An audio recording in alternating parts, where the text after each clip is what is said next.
por décadas, criou uma predisposição, né, nos adolescentes e nos jovens de irem para a faculdade bovinamente. Né?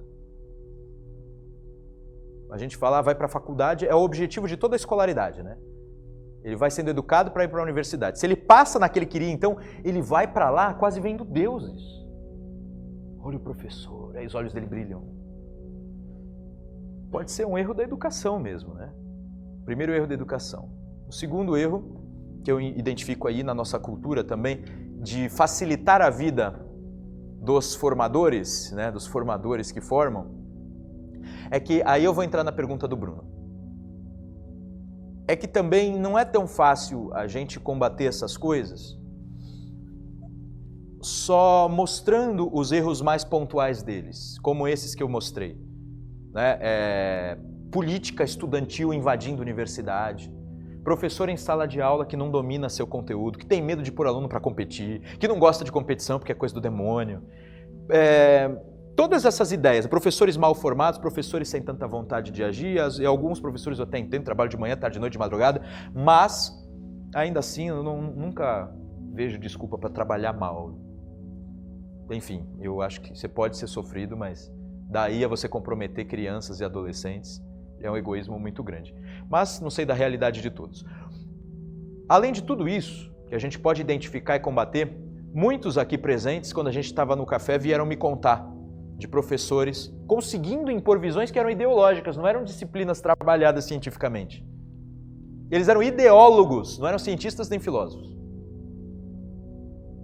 E a disciplina, muitas vezes... Alguém consegue lembrar que disciplina que era? Vocês que me contaram? Aqueles eventos? Só disciplina, não precisa falar nome de professor não, eu quero ser processado. Psicologia social? Sociologia? Política Econômica Internacional?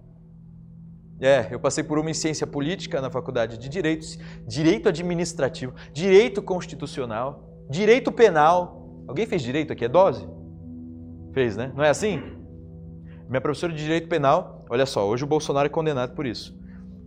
A gente nós fizemos uma discussão sobre os crimes passionais e é evidente, os crimes são monstruosos, ninguém fica contra mulher nenhuma naqueles crimes. Só que aí ela, depois que ensinou aquilo, começou a introduzir, já faz algum tempo, então não existia ainda figura de feminicídio, né? Começou a introduzir essas ideias mais feministas. Eu levantei a mão pedindo, distingue melhor, assim, a pena vai mudar, é mais monstruoso um homem que maltrata a mulher do que uma mulher que assassina homem, os números estão dados. Eu comecei a fazer essas perguntas, ela fez assim para mim, a resposta dela. Você entendeu?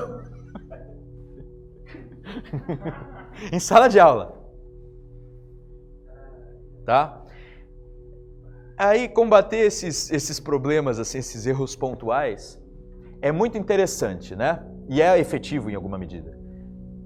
Mas teria que ter, assim, um amigo aqui me falou agora também no intervalo, do tal relativismo, né?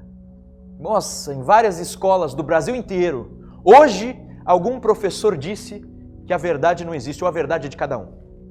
Eu ouvi isso. Eu respondi parecido, graças a Deus, eu segui mais ou menos o caminho que você apontou. Que ele diz, a verdade, cada um é cada um e a verdade é aquela de cada um. E se você não obedece à verdade que ele está expondo no ato, você é uma espécie de monstro, não é verdade? Ninguém pode levantar a mão. A verdade é que, a minha verdade é que eu acho que a senhora é uma jumenta. Não vai dar certo. Mas se todo mundo fizesse alguma coisa parecida com o que a gente fez, né, de levantar a mão e perguntar, mas isso que a senhora está dizendo não é uma verdade? É uma coisa tão simples. Isso já ajudaria. E em alguma medida está acontecendo hoje. Eu vou contar para vocês uma coisa. Quando eu comecei a dar aula, os alunos já vinham mais ou menos esquerdizados. Quando eu era aluno, era um tanto apolítico. Não sei vocês, eu tenho 30 e poucos anos, não preciso definir. E quando eu estudava no ensino médio, ninguém gostava muito de falar de política, não sei vocês. Não tinha PT na minha escola nem nada. Quando eu comecei a dar aula, a maioria era esquerdista. Passados 6, 7 anos, o negócio foi mudando. Tá entendendo? Foi virando. E os alunos já chegavam predispostos a lutar contra bandido.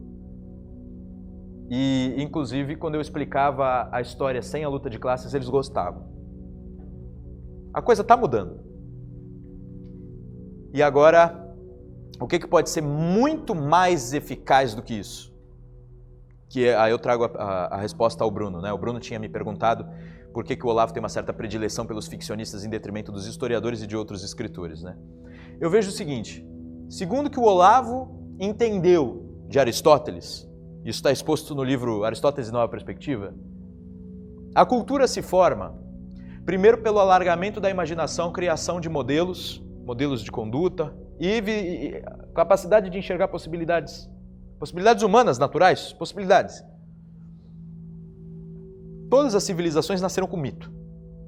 As grandes culturas nasceram com grandes textos ficcionais. Porque ele povoa mesmo a sua imaginação. Os personagens vão mesmo criando modelos. E Aristóteles dizia na Poética o seguinte, no livro dele Poética: a ficção é mais filosófica que a história.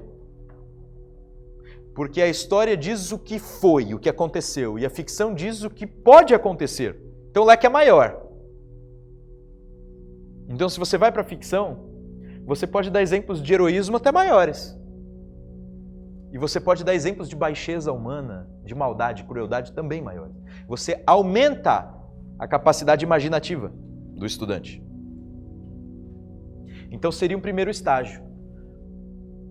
Quantas pessoas estão desenvolvendo ficção sem esquerdismo? É difícil, sabe por quê? Eles conseguiram aparelhar o Estado, conseguiram aparelhar os meios de financiamento. E, como eles já fizeram isso faz muito tempo, eles aparelharam as escolas de escritores e de poetas. Então é quase que começar do zero, né? Outro trabalhão. Eu não estou falando nem de direita, senhores, eu estou falando de pensar fora disso. Fora da ideologia. Então é preciso mesmo surgir isso. Ele não disse, pelo menos não para mim, que não é o trabalho de história teria que esperar o trabalho da ficção ser concluído. Ele não disse isso. Entendeu? Mas ele disse que é como se ficasse faltando uma etapa se a gente não desenvolver bem a ficção. Então, bons romances, bons contos, bons filmes deveriam existir. Mas não adianta esses filmes, esses contos, esses romances existirem se eles não forem consumidos. Então algo tem que ser, não adianta só cultura, então a gente tem que pensar no reflexo na educação.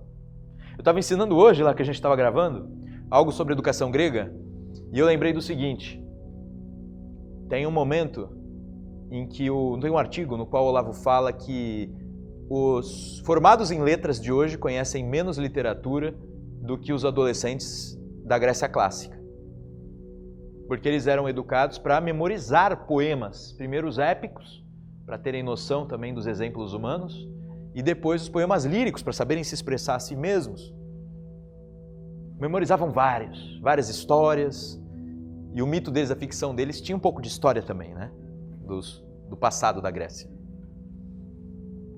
E aí depois, né, eles treinavam também educação física para ficar fortes, e depois eles iam para os debates públicos. Tinha uma certa organização nisso.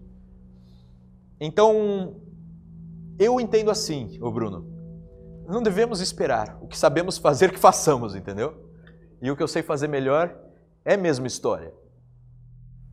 Gostou do vídeo? Então não deixe de se inscrever em nosso canal e participe da missão 1 milhão de inscritos.